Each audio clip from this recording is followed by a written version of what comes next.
এক বনে থাকতো একটি ছোট্ট পাখি, নাম তার টুনি। টুনি সব সময় আকাশের দিকে তাকিয়ে থাকতো। এই চাঁদটা তো দেখতে দারুণ সুন্দর। আমি যদি উড়ে গিয়ে একবার ছুতে পারতাম। পরের দিন সে উড়তে উড়তে সবাইকে জিজ্ঞেস করতে লাগল, খরগোশ ভাই, আমি কি চাঁদকে ছুতে পারবো? না টুনটুনি পাখি, চাঁদ অনেক দূরে থাকে।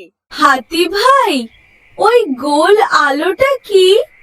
ওটা চাঁদ, টুনটুনি, আকাশেই থাকে।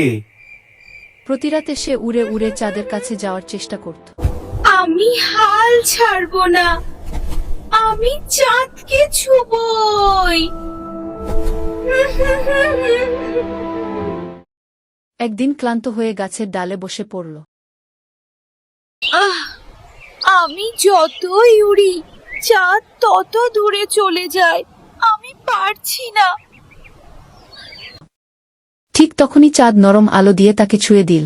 চাঁদ যেন ফিসফিস করে বলল, টুনি, আমি দূরে আছি ঠিকই, কিন্তু আমার আলো সব সময় তোমার কাছে পৌঁছাবে। সত্যি? টুনি খুশি হয়ে হাসল। সত্যি? তাহলে তুমি আমার সঙ্গেই আছো? হ্যাঁ টুনি, স্বপ্ন সব সময় আমাদের সঙ্গে থাকে। সে বুঝল সবকিছু কাছে না পেলেও ভালোবাসা আর আলো দূর থেকেও পাওয়া যায়। শিক্ষা, স্বপ্ন দূরে থাকলেও তার আলো আমাদের ছুতে পারে। হ্যাঁ টুনি, স্বপ্ন সব সময় আমাদের সঙ্গে থাকে। সব স্বপ্নকে হাত দিয়ে ছোঁয়া যায় না, কিন্তু মন দিয়ে অনুভব করা যায়।